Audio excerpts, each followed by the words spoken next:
What happens this week? The manufacturing powerhouse that is the United States takes a huge, colossal leap towards entering the war on this week of Sink or Swim.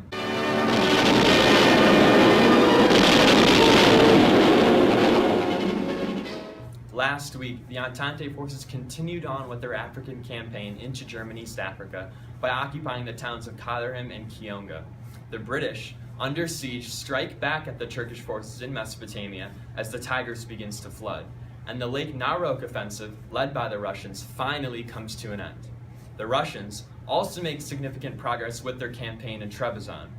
Chaos surrounding Verdun continues to engulf the series of forts, and finally the Germans continue to attack defenseless merchant ships throughout the sea.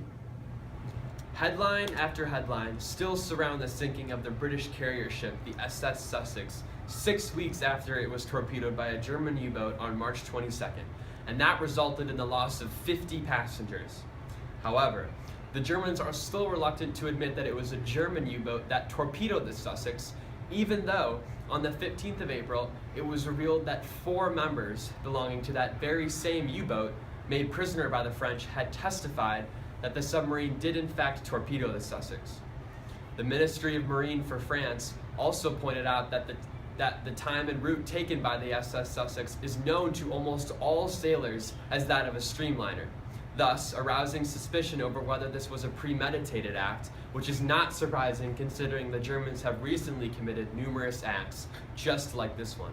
In fact, the Germans' unwillingness to abide by international law agreed upon with the US has caused the Americans to assert themselves into this crisis over submarine warfare. On the 17th of April, Woodrow Wilson stated that the United States' involvement in this crisis is not because of the loss of American lives or the destruction of American ships, but also for the purpose of preserving the sacred rights of humanity. The United States have followed up voicing their strong opposition of Germany's reckless behavior by delivering an ultimatum to the Germans, which they received on the 18th. Many have viewed the possibility of Germany accepting the ultimatum as very slim, specifically because the double standard the United States is currently enforcing by demanding Germany to cease using their most effective weapon against the British blockade, the main importer of US ammunition. Nonetheless, President Woodrow Wilson declared on April 19th that if Germany does not cease the use of submarine warfare, they will break off all diplomatic relations and join the Entente forces. Therefore, the possibility of the US entering the war is almost a reality. However, the US isn't the only nation at this time that might be entering the war. The culturally rich country of Greece may join this great war as well. Greece has declared a state of neutrality ever since the war broke out in 1914. However, the small Peloponnesian country may now have to pick sides. As of now, the Entente forces desire to transport a great deal of Serbian army divisions from Cornu to Salonika on the coast. However, the Entente forces wish to use the Peloponnesian railway system that goes straight through the capital city of Athens as their main means of transportation, rather than using the Adriatic Sea, which has been known to cause death of many soldiers.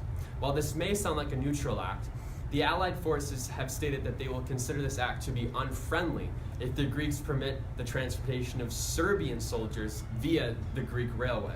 On the other hand, the Entente forces have stated that they will not allow Greek opposition to interfere with their plans of operation.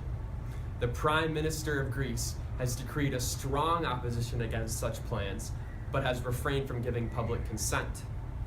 Therefore, much attention surrounds Greece as they attempt to maintain their state of neutrality. Although Greece was currently neutral, the colonies in Africa were not. The Entente forces continued to dominate the African theater with Britain's attempted conquest of Kondoa-Irangi in German East Africa. On April 19, 1916, General Van Deventer of the British Colonial East African Army took Kondoa-Irangi by pushing the Germans out of the region entirely and defeating the clever Paul von Lettow-Vorbeck.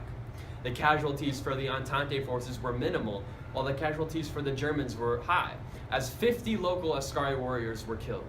Thus, the Battle of Kondoa-Irangi resulted in a British victory. However, such a small victory for the British did little for the Entente forces on the most valuable battlefield, the Western Front. As we learned last week, come the beginning of April, the British General Robert Neville was appointed commander of the Entente Corps on the east bank of the River Meuse, which borders the highly volatile city of Verdun. Neville, who had an extreme knack for acting on the offensive, was well liked by highly ranked French General Joffre because of this attribute, thus he was given this important role. Fighting alongside fellow gunner and countryman General Charles Mangan, Neville continually conducted attacks on the Germans along the east bank for the weeks to come. Although the two countrymen seemed to be working in complete harmony, the two began to draw a poor reputation from French General Pétain, but this seemed to carry little weight as Pétain's thoughts on being more defensive just earned him poor remarks from his superior, Joffre. Just a week after Neville's arrival, the Germans unleashed an attack solely on the east bank of the Meuse. As a result of this, French General Joffre sent a telegram to Pétain urging him to go on the offensive, as well as defend Verdun sensibly. Being his usual cowardly and defensive self, Pétain declined the telegram. Now, just the next day, the Germans attacked on both banks, but fortunately Pétain was saved by the torrential pores that limited the Germans' mobility. Had it not rained during the course of those 72 hours, the French most certainly would have conceded a significant amount of land. Then, on April the 17th, the Germans unleashed a barrage of 40,000 men on the east bank of the Meuse, outside of Verdun, where they gained a significant amount of ground on their way toward Verdun. But they lost a number of men at Côte de Poivre.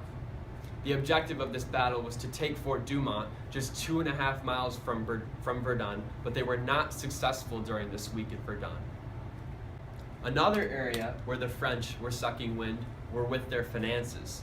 On April 15th, reports out of France suggested that the French government were requesting a $200 million loan from JP Morgan for both commercial and military purposes. Verdun had been the primary reason the French were in need of a loan because it had been sucking almost all of their resources, specifically their money. Although this wasn't an urgent matter, stated by the French financial representative, the French wanted the money nonetheless. Then, on April 18th, the French confirmed that they were to obtain $100 million from banks fronted by JP Morgan in the United States.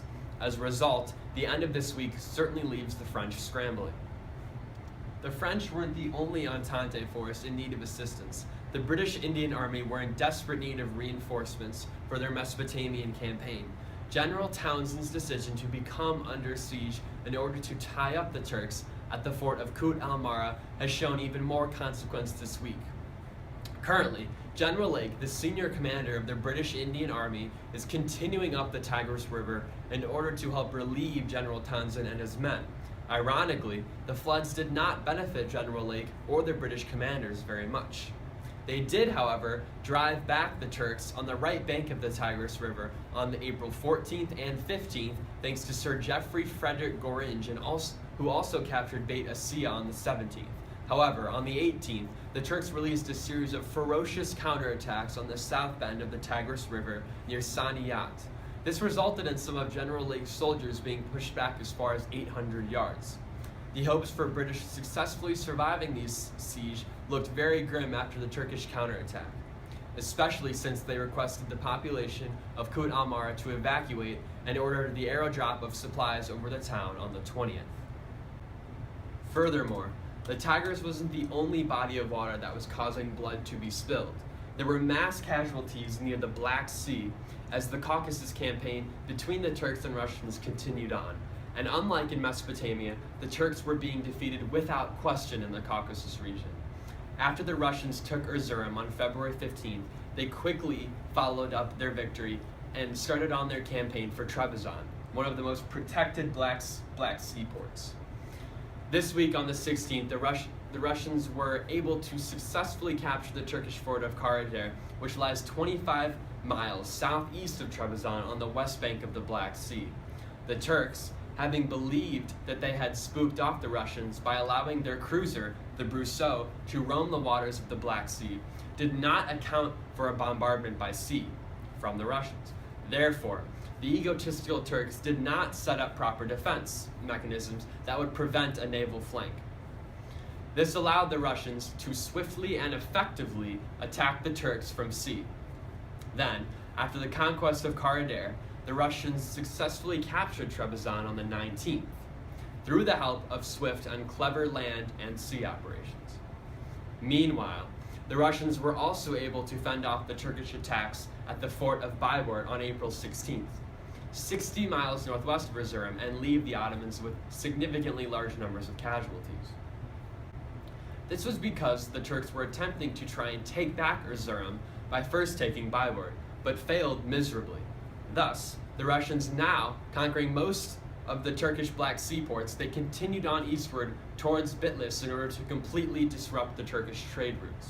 This week leaves us with the French beginning to scuttle financially. The US dabbles with the idea of entering the war and challenges Germany. The Germans continue to attack and torpedo innocent merchant ships. Greece's neutrality becomes questioned. The Russians continue to dominate the Turks. The British stand on the verge of surrender at Kut el Mara, and the death toll at Verdun skyrockets.